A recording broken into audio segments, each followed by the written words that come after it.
Los titulares hablan de la primera guerra de Trump, pero no es con misiles. Lo que podría ser un mecanismo para la justicia global es su paradójica herramienta para apretarle las tuercas al enemigo. Soy Juan Luis Sánchez. Hoy en Un Tema al Día, aranceles en el paraíso neoliberal.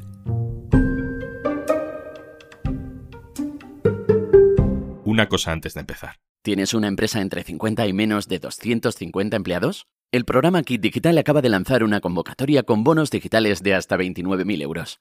Te cuento más al final del episodio. And I'll be putting the tariff of 25% on Canada and separately 25% on Mexico. No lleva ni un mes en el cargo y Donald Trump ya tiene su primera guerra. Guerra comercial la llaman. En estas semanas, Trump ha anunciado aranceles del 25% para Colombia por no aceptar vuelos de deportaciones de inmigrantes. Y Colombia cedió. Y lo mismo acaba de hacer con México. Ha llegado a decretar oficialmente ese 25% de aranceles para los productos mexicanos, aunque luego lo ha suspendido provisionalmente.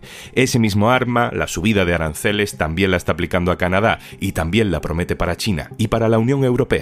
La crisis de los aranceles abre periódicos en todo el mundo. Se tensa la economía global, se habla de caos, sube el dólar, bajan las bolsas. De pronto, de una semana para otra, estamos hablando de aranceles. Así que quizá nos venga bien comprender un poco mejor de qué estamos hablando exactamente. Me ayudan a explicarlo Antonia Crespi, que informa para eldiario.es desde Washington. Hola, Antonia. Hola, ¿qué tal?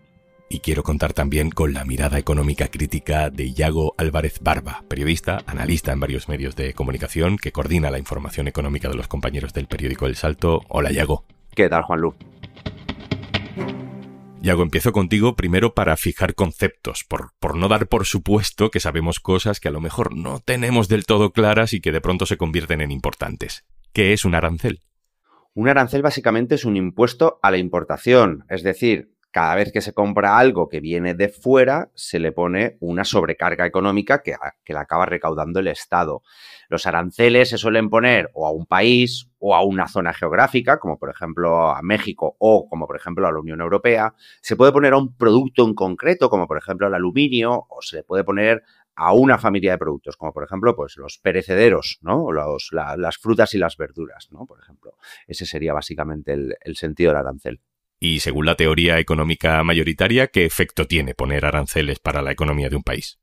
La teoría básica lo que suele decir es que al poner un arancel yo protejo las industrias de mi país, ¿no? Yo lo que hago es encarecer los productos que vienen de fuera porque así para el consumidor los productos de dentro serán más baratos. Entonces vas a comprar más producto nacional y así puedo generar más empleo, generar más tasas de beneficios para mis empresas, etcétera.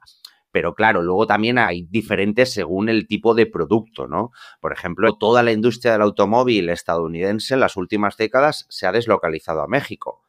Entonces, claro, Detroit, la ciudad donde se producían todos los coches antes y está en quiebra, no va a ponerse a trabajar de un día para otro. Entonces, al final en esto lo que va a ocurrir seguramente es que Estados Unidos siga comprando coches a México, pero un 25% más caro, o sea que lo va a acabar pagando las empresas y los consumidores.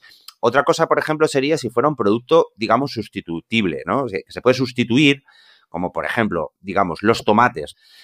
Si de repente el México, el tomate que vende a 100, de repente al consumidor le vale 125, pues ¿qué harán los mercados o las grandes superficies estadounidenses? Pues buscar otro país. Si Guatemala se lo vende a 110, pues empezarán a comprar a Guatemala y entonces quien sale perdiendo es la industria mexicana y no tanto el consumidor estadounidense. Por eso digo que hay muchas variables que influyen en los aranceles y en sus efectos. Antonia, esto de los aranceles es una promesa que de hecho viene de la campaña electoral en Estados Unidos. ¿Cuál es el argumento político que han utilizado Trump y sus asesores para defender el uso de aranceles en la economía estadounidense?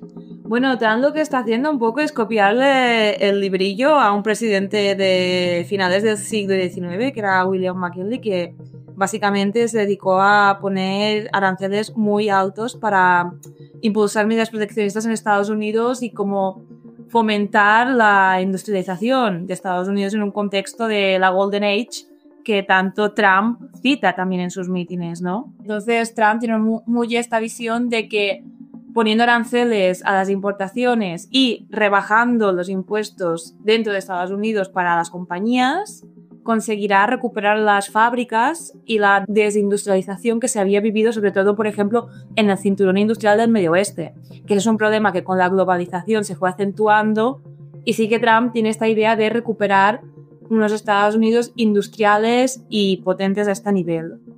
¿Pero realmente Trump lo hace por motivos económicos? Porque poniendo aranceles de hoy para mañana así a bulto, no sé si se consigue algo.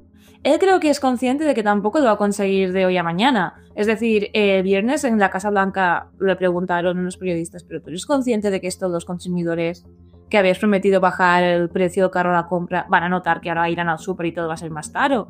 Y él dijo, bueno, sí que van a causar una pequeña disrupción que la gente tolerará porque al final los aranceles generan éxito. Entonces, su solución al problema económico del país, y por otro también utilizó los aranceles como un arma diplomática. Es su principal carta en diplomacia. Lo vimos con Petro el fin de pasado, que empezó a poner aranceles porque con todo el tema de si aceptaba o no a las deportaciones de colombianos hacia Colombia, y ahora va a poder hacer lo mismo porque vincula los aranceles con México y Canadá a otros problemas que son la inmigración y también el tráfico de fentanilo. Y con China igual, ha dicho, te pongo 10% más de aranceles porque aún me sigue llenando fentanilo, frénalo, que no tiene nada que ver una cosa con la otra, pero él lo hace.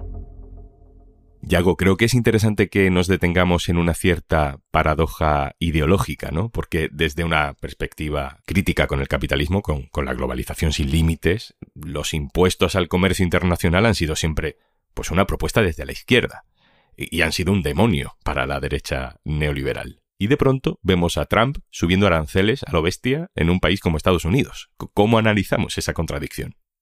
Bueno, yo creo que quienes tienen que enfrentar esa contradicción son los votantes liberales de Trump, ¿no? O sea, a mí en cierto modo me da un poco de gustirrinín ver la globalización deshacerse a pedazos por culpa de un presidente del Partido Republicano, ¿no? De la primera potencia mundial de Estados Unidos, ¿no? Yo creo que la contradicción la tienen ellos. Aquí el problema es que Trump no utiliza los aranceles de la forma que desde la teoría clásica progresista, keynesiana o de izquierdas se lleva defendiendo. No utiliza aranceles para proteger sus industrias interiores, sino como herramienta geopolítica, como para doblegar a países vecinos y a otros estados. No creo que estos aranceles que estén poniendo estos días fortalezcan de manera directa a todas las industrias. Puede que sí que funcione con algunas, pero no con todas. Y además esto no se hace en 2 días, ¿no? Está claro que desde la izquierda siempre hemos criticado la deslocalización de la globalización, pero los aranceles no se pueden deshacer pasos andados de 30 a 40 años en solo 2 días, ¿no? Esto es una cuestión que necesita más tiempo y las industrias estadounidenses necesitarían mucho más tiempo para volver a su sitio. Y vuelvo a insistir que Trump lo utiliza como una manera de doblegar a los países vecinos y para imponer. Al final son el primer consumidor del mundo y eso le da un gran poder sobre aquellas economías que exportan muchísimo a Estados Unidos. Es decir, y esto es una obviedad, ¿no? Pero que Trump no lo hace porque ideológicamente tenga un espíritu crítico con la economía global, sino que es básicamente una fórmula de castigo político. Sí, y que también hay que ver que Estados Unidos ha sido el primer propulsor del libre comercio.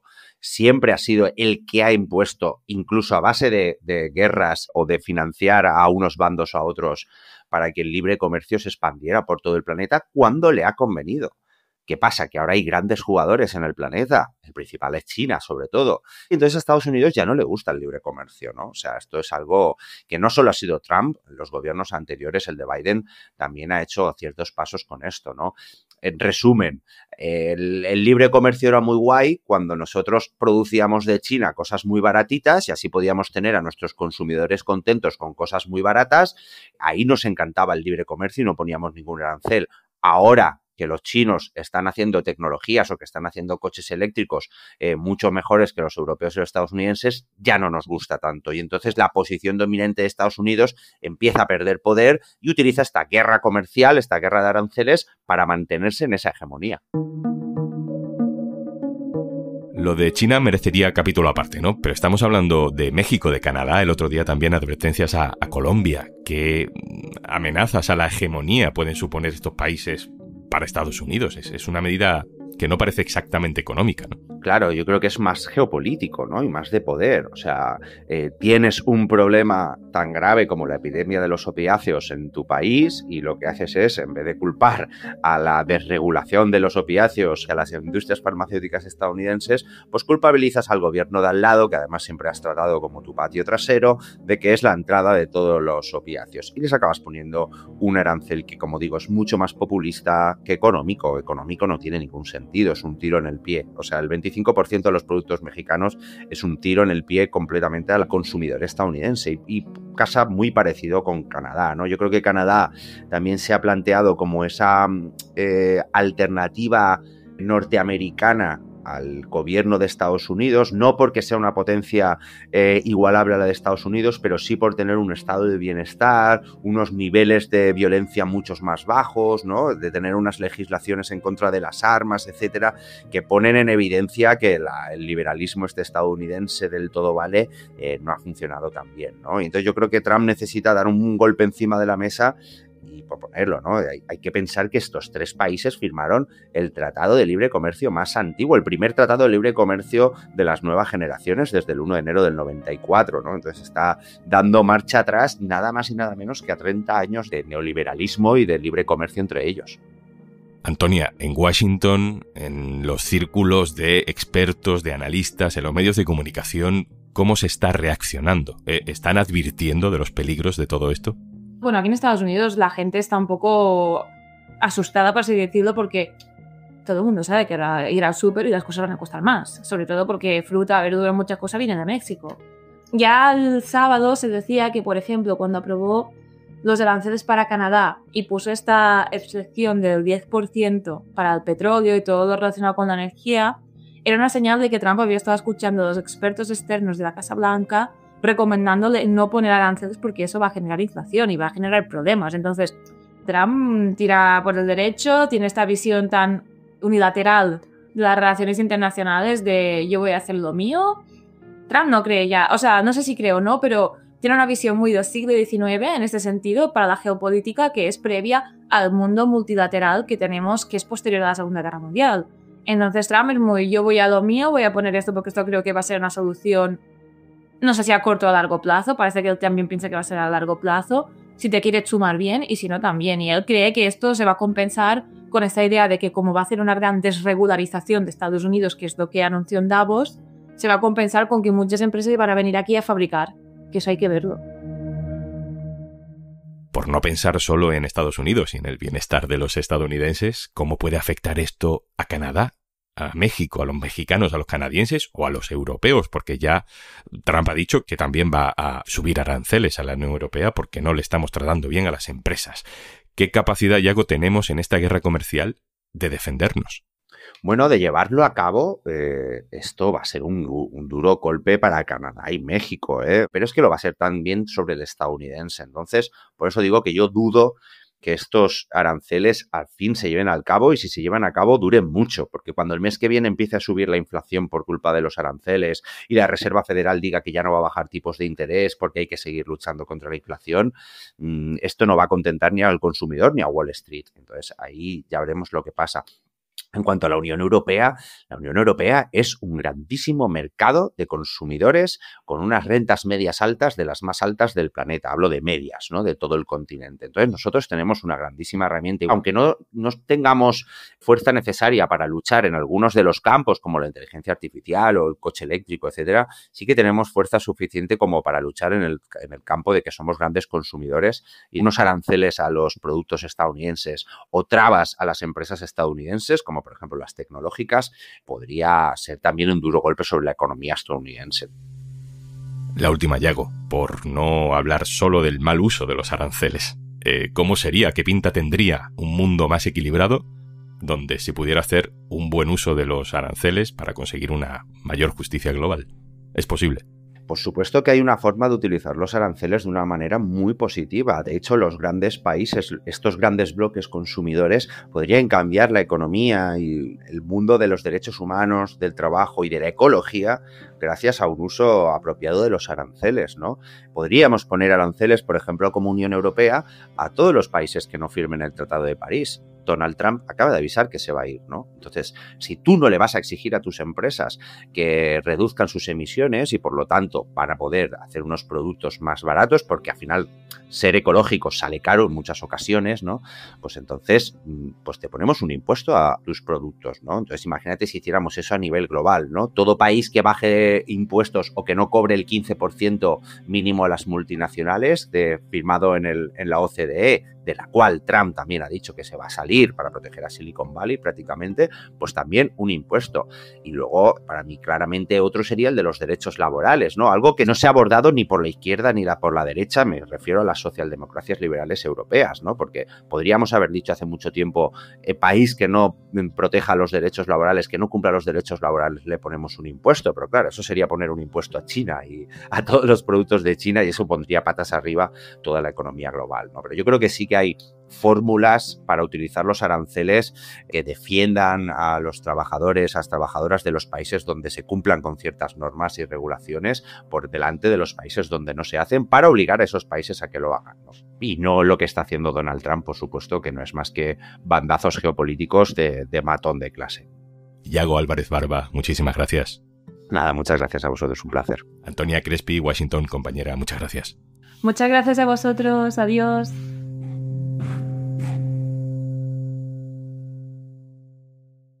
Y antes de marcharnos... Si eres propietario de una mediana empresa, el bono de Kit Digital te permite acceder a un catálogo de soluciones digitales con las que podrás mejorar la gestión de procesos, fortalecer tu presencia online o empezar a usar herramientas con inteligencia artificial. Empieza hoy mismo el cambio que tu empresa necesita. Infórmate en el 900-909-001 o en acelerapyme.es. Únete al cambio digital. Kit Digital es una iniciativa gestionada por Red.es. Colabora Cámara de Comercio de España, financiado por la Unión Europea. Next Generation, Plan de Recuperación. Gobierno de España. Esto es Un Tema al Día, el podcast del Diario.es. Si te gusta lo que hacemos, necesitamos tu apoyo. Hazte socio, hazte socia del Diario.es en el Diario.es/socio. El podcast lo producen Carmen Ibáñez, Marcos García Santonja e Izaskun Pérez. El montaje es de Pedro Nogales. Yo soy Juan Luis Sánchez. Mañana, otro tema.